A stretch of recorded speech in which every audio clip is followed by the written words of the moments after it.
Well, welcome into our first ever Aglow Conversations, a dialogue through Romans.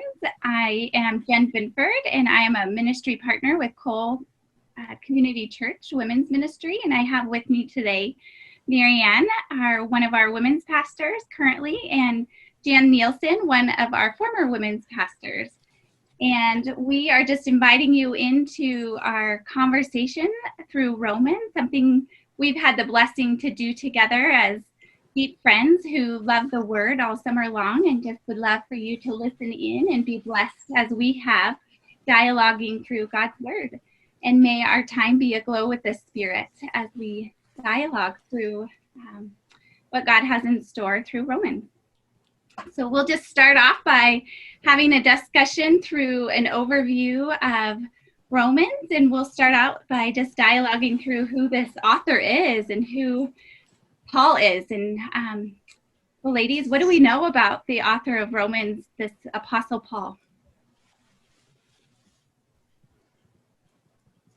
Well, we're first introduced to Paul in Acts chapter 7 because he's present at the stoning of Stephen, and then later Paul has an experience on the road to Damascus. That's in Acts 9, where he meets Jesus, and that's instrumental in his conversion. And then Paul subsequently goes on to travel. He has 3 distinct missionary journeys throughout Macedonia and the area, and in doing so, he plants these little churches along the way, and he writes a lot of letters to the churches, and they make up a good chunk of our New Testament. And he's well equipped by God, who placed him in a family in Tarsus. It was a university city, a lot of Greek literature and culture. Yeah. And he was a Roman citizen and a Jew. He got his religious training in Jerusalem. So he was studying under a famous rabbi there and became a Pharisee and one of the strictest sects in Judaism. So he was well acquainted with Gentiles and Jews. And when God sent him to the Gentiles as his ministry focus, thank goodness, Yeah. he obeyed and went. And his passion motivated and fueled his fire, like you said, Marianne. 3 missionary journeys, and they weren't easy ones. Fraught with a lot of struggle and hardships, and yet he Indeed. carried on to the end, trusting God. So he's quite a man. Yeah, something I love about Paul is his zeal and his passion, as you mentioned, and his endurance and perseverance, and just the transformation that took place in him, and how on fire he was for God, and to spread the mystery of the Gentiles being included into God's family, and what that looked like to be grafted into what they knew before as the Jewish faith. And now the Gentiles are being invited into God's family, and how beautiful that is, and his zeal and passion to share the gospel, really. Yes. So speaking into that, what do we know about the situational context of the Roman church at this time, who Paul is writing to? Well, he's writing this letter of Romans, they think, in the city of Corinth. He's on his way after collecting an offering from the Gentile churches, and he's carrying that. His hope was to carry it to Jerusalem, which he did, for the poor Christians there. And so he stops for about a 3-month period, and they think he wrote Romans there. And so I got to talking, and I forgot, what was your question? I kind of forgot too, so I was just listening. Oh, yes, he wrote it at about somewhere between 49 and 51 AD. And So yes, and he had two. Oh, I know, I remember. Why was he writing this letter, right, Jen? Yes. And so he was hoping to visit them, and then there were tensions amongst those believers in Rome.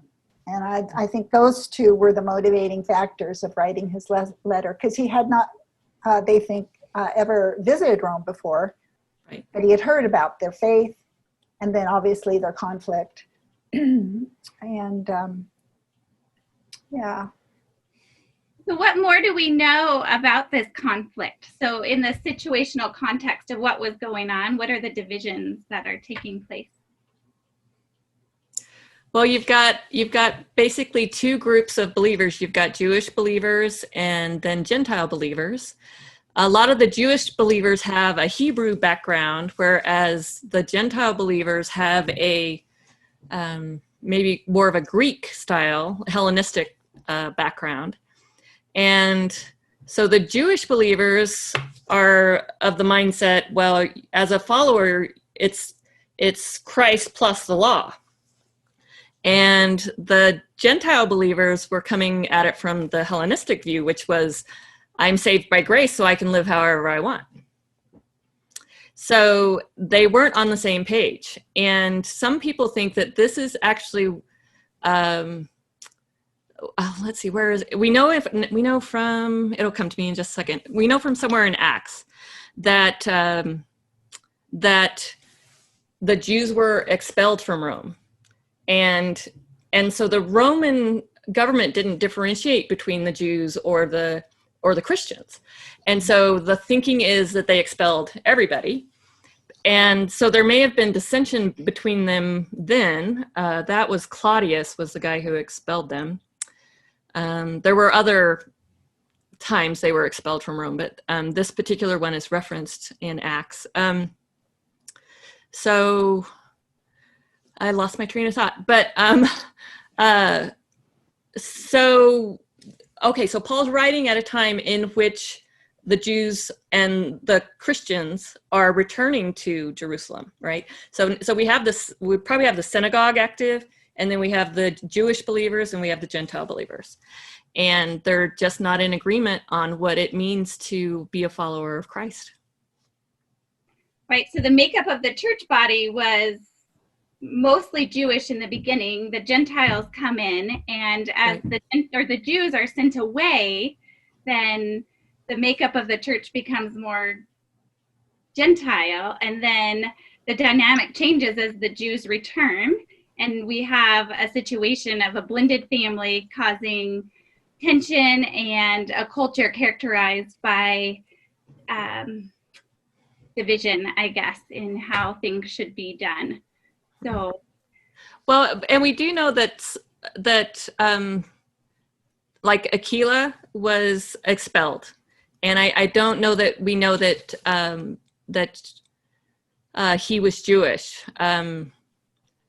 So I guess that's what I was trying to say before, that the Roman government didn't differentiate between Jews and Christians. They viewed Christianity as a sect of Judaism. So when they expelled them, they actually expelled everybody. Okay. So, and can we speak more into the actual culture of Rome back then, just in general as well? Yeah, we sure can. So the Roman Empire is approaching its peak in terms of its territory and power in the world. Rome was one of the largest cities in the world. You often hear like the saying, all roads lead to Rome, right? They had a fabulous transportation system, which made them a center of commerce. They had conquered so many people that there were a lot of languages spoken in Rome, like people brought into Rome as slaves from conquered areas.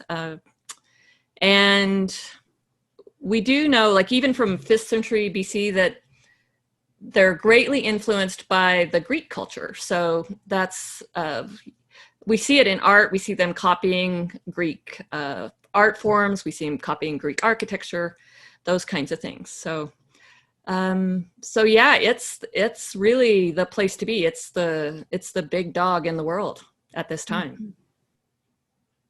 And so people came and traveled back and forth from Rome to various places.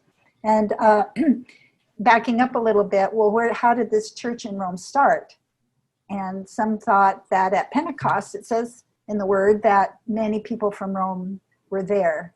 And we know there were at least 3,000 that became believers in Jesus. And so as they go home, many of them would have taken Jesus back to Rome with them. And then as people come and go, Paul wasn't the establisher of that church, but through travel probably, Christianity had already spread. And I read that at this time of the letter, that the church was a pretty good size. It'll continue to grow and grow and grow. So it wasn't just a little huddle of believers. It was an ongoing, growing church. Interesting. So as Paul's writing to a group of people that he's never met, and he longs to meet them, and he is using a literary style which commentators refer to as prose discourse. Marianne, do you want to tell us a little bit more about prose discourse? Yeah, prose discourse is basically nonfiction writing. It a lot of times it is arranged as a question-answer type format. We see Paul do that a lot in this letter, where he poses a question that he thinks his readers are asking in their heads, and then he proceeds to answer the question. And yeah, so it's a letter, but it's prose discourse, logical arguments to steer a way of thinking. Jen, do you have anything you want to add? Well, I was thinking just to add that it's a form of persuasive writing. And the purpose of it is to call the believers into action. And the action is based on their faith and the premises of and principles of their faith. So, as Scott was talking about the purpose of the letter, he was talking about, and Paul directing through this persuasive literature, the readers to the gospel. And with the gospel being what will unify and bring reconciliation to these two strong thinking opposite groups that are struggling with each other. So to tell them that they all are justified by God, by grace alone, in Jesus alone, and in faith alone. So they all fall in there. And then they all are people of God through Abraham because of their faith in Christ alone. So, So he tries to, and we get that theology, and he's telling them what has been done to solve the problem of sin and death and the wrath of God, and why we all need that, whether we are Gentiles or Jews or men or women or mature or just coming to faith. But the unifying factor is the gospel.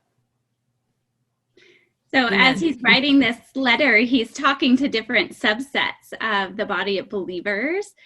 Could we speak some about who these different subsets of people are in the different sections of his letter? So there's obviously it's to the church in Rome. So we have believing Jews and we have believing Gentiles, as we've already mentioned. And as I had said, the Jews felt like you were saved, but you had to keep the law. So that meant all the Gentile believers coming to the faith needed to be circumcised. The Gentile believers were coming from the Hellenistic, the Greek influenced view, which was like man is king, like the mind is the most important thing. And they reasoned that since they're saved by grace, it really doesn't matter how they live on this side of heaven, on this side of death, because they're saved by grace. So, I just kind of feel like Paul is saying, I think I saw it summarized as the gospel is what leads us to life. So let's get the gospel right. That's everything in between. Like his very first chapters or so is about the gospel is the way to life. And everything in between is let's get the gospel right. And then the final chapters are, okay, now you're ministers of the gospel. So get out there and live it.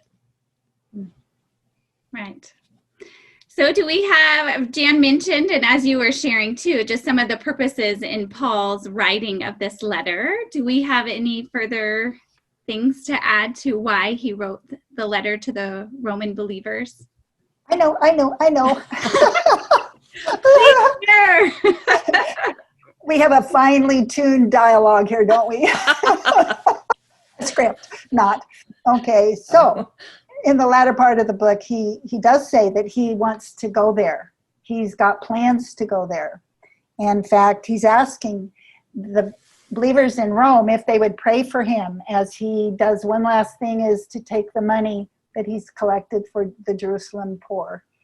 And then hopefully that would be well accepted. And then he plans to come through Rome to get to Spain so he can continue his missionary work there. And so he's asking for prayer, for partnership in the ministry to Spain, and that they would receive him. Yeah. Well, wonderful. This is just beautiful. A beautiful time together. And as our women's ministry women often say, a sweet time together. And just thank you for sharing your hearts. And we just continue to have Aglow conversations, a dialogue through Romans, and we invite you to join us.